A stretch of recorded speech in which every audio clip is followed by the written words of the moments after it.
สวัสดีครับวันนี้ผมมาแนะนำวิธีทำหมูทอดนะครับเป็นสูตรของผมเองผมทำขายอยู่นะครับตอนนี้ทำหมูขายอยู่ก็อันนี้ผมใช้เนื้อหมูนะเป็นหมูสันนอกนะครับก็ประมาณอาหารนี้น้ำหนักเนี่ยประมาณ8 ขีดนะฮะประมาณ8 ขีดก็8 ขีด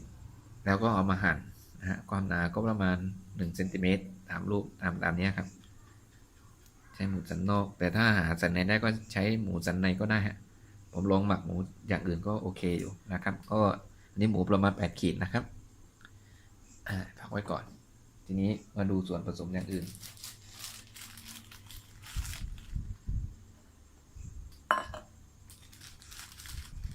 ทีนี้อันนี้เป็นพริกไทยดำนะครับก็ถ้าหมู8 ขีดก็ใช้เกือบประมาณ1 ช้อนโต๊ะนะครับเกือบไม่ถึงกับเต็มมากนะครับต่อไปก็เป็น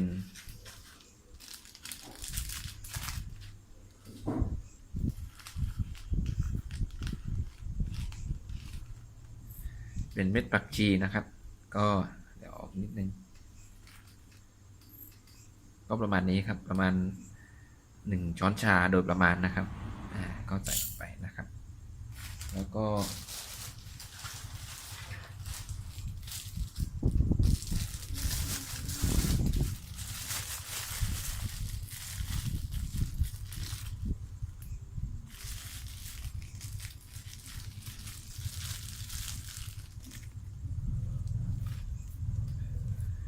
นี่เป็นกระเทียมไทยนะครับก็ประมาณนี้นะครับ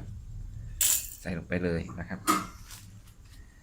นี่ส่วนผสม3 อย่างนะครับก็เดี๋ยว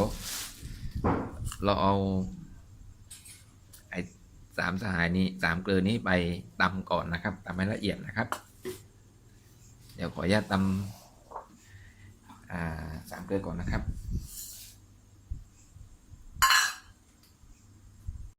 เอาละครับตอนนี้ผมตำเม็ดผักชีกระเทียมแล้วก็พริกไทยดำเสร็จเรียบร้อยแล้วนะครับก็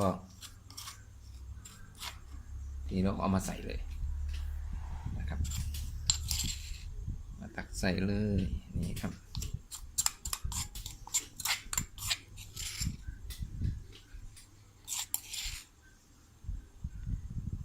นี่ครับเสร็จเรียบร้อยแล้วก็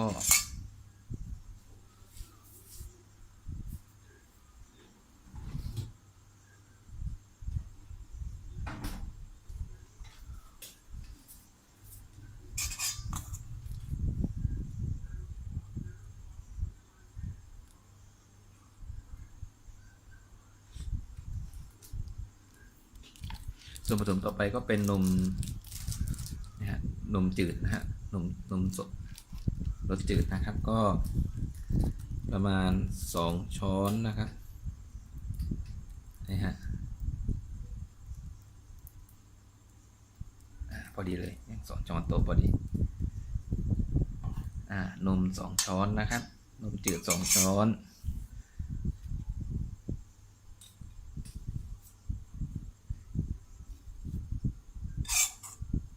ซีอิ๊วขาวนะครับเป็นเห็ดหอมก็ได้ตอนนี้ผมใช้สูตร2นะครับซีอิ๊วขาวประมาณ3 ช้อนนะครับ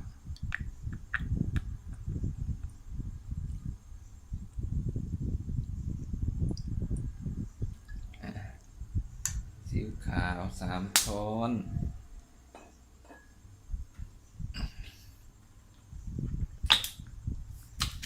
อันนี้ซอสปรุงรสฝาเขียวนะครับก็3 ช้อนนะครับ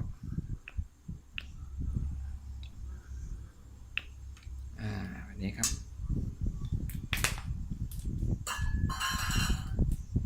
แล้วก็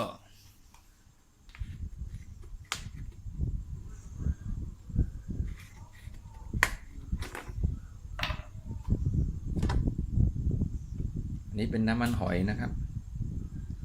ก็ประมาณ2 ช้อนนะครับ2 ช้อนโต๊ะ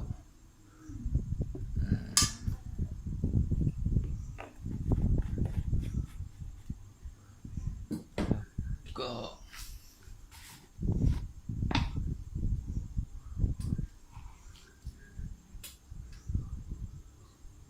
อันนี้เป็นน้ำตาลทรายนะฮะ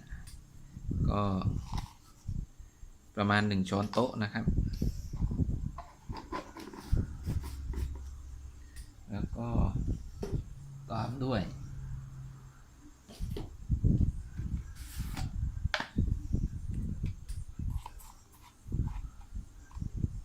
อันนี้ผงปรุงรสนะฮะประมาณ1 ช้อนชานะครับใส่ไปเล็กน้อยเพื่อปรับปรุงรสชาติ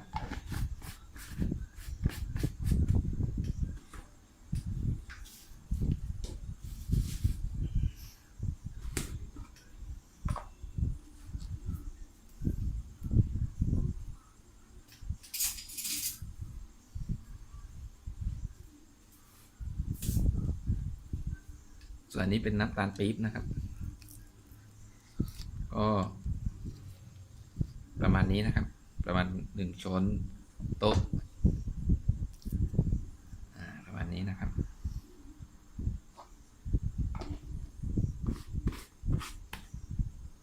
แล้วก็ตามด้วยเกลือนะครับเล็กน้อยนะครับแต่ถ้าใครจะขยำใส่สูตรนี้เกลือใส่หลังก็ได้นะครับไม่เป็นไรชิมรสก่อนแต่นี้ผมทำทุกวันผมกะไว้แล้วว่าประมาณนี้รสมันจะพอดีแล้วก็มีอีกอย่างหนึ่ง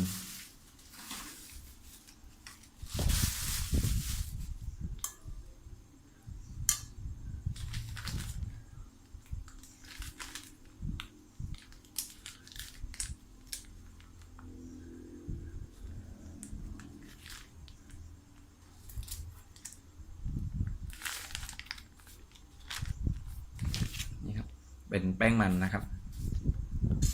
แป้งมันนี่ประมาณ2 ช้อนโต๊ะนะครับ2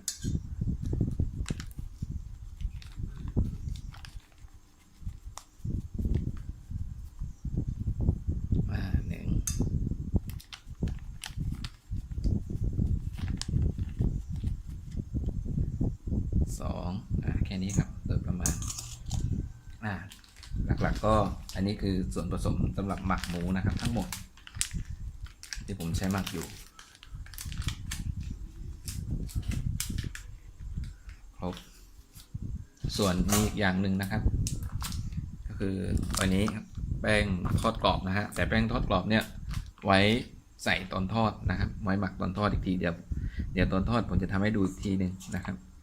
โอเคเดี๋ยวจากนี้เราก็ผสม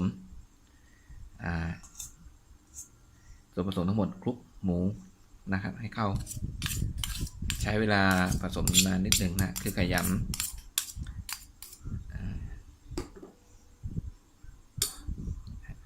ก่อนผสมก็ล้างมือให้สะอาดนะฮะหรือใครมีถุงมือก็ใช้ถุงมือก็ได้นะครับอันนี้ผมล้างมือเรียบร้อยแล้วนะครับเดี๋ยวก็ขยำมาเลยนะฮะอันนี้ครับ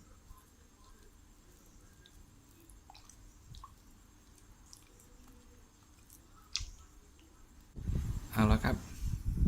ตอนนี้หมูผมหมักเรียบร้อยแล้วนะฮะคลุกหมูให้เข้ากันนะฮะก็หลังจากนี้ก็เอาหมูไปแช่ตู้เย็นไว้ประมาณ1 คืนนะครับแล้วก็เดี๋ยวพรุ่งนี้เช้าเดี๋ยวเรามาทอดกันนะครับโอเค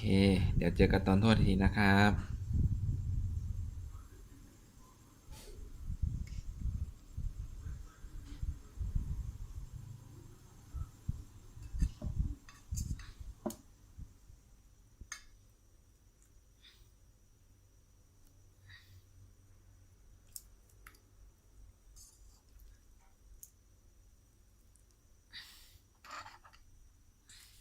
อันนี้ก็เอาหมูมา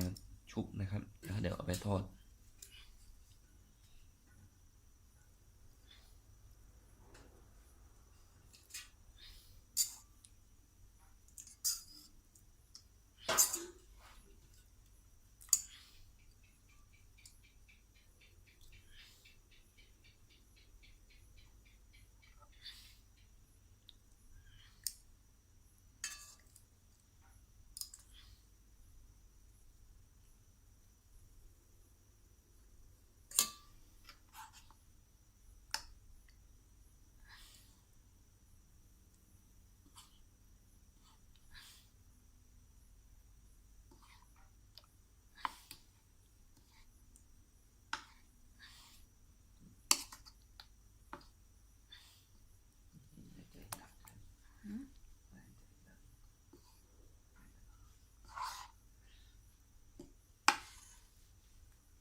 ทอดได้เลยครับ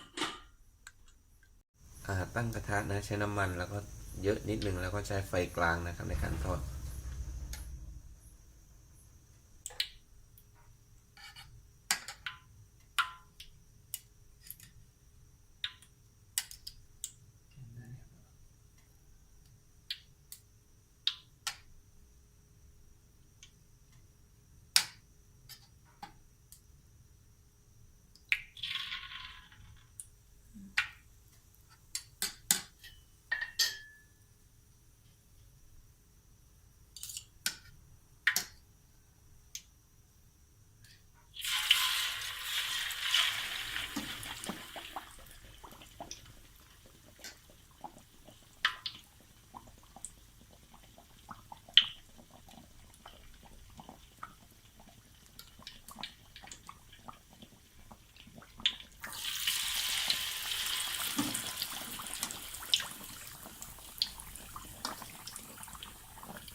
อันนี้ก็พยายามพลิกกลับหมูตลอดนะครับจนกว่ามันจะสุกนะครับ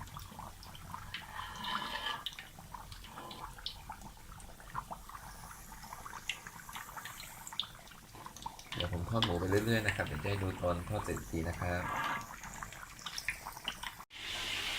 นี่ครับแล้วทอดเสร็จเรียบร้อยแล้วนะครับก็หมูก็จะได้เป็นประมาณนี้นะครับและหลังจากนี้เราก็จะหั่นเป็นชิ้นเล็กๆอีกทีหนึ่งนะครับเพื่อที่จะเอาไปขายนะครับโอเคเดี๋ยวดูตัวนั้นอีกทีนะครับ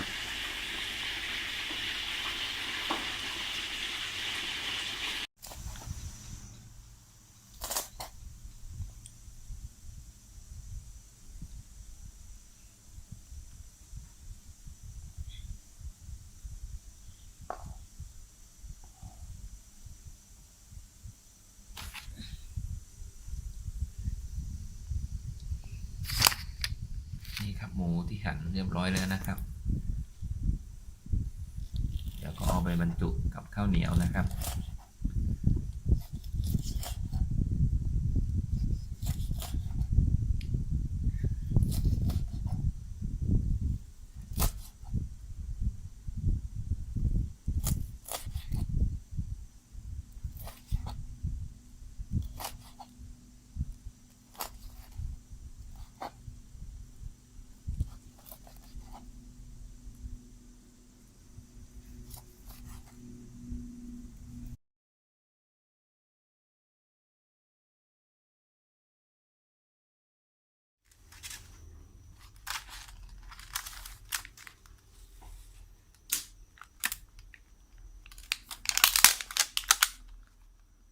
รวมร่างเป็นข้าวเหนียวหมูทอดเสร็จสมบูรณ์แล้วครับ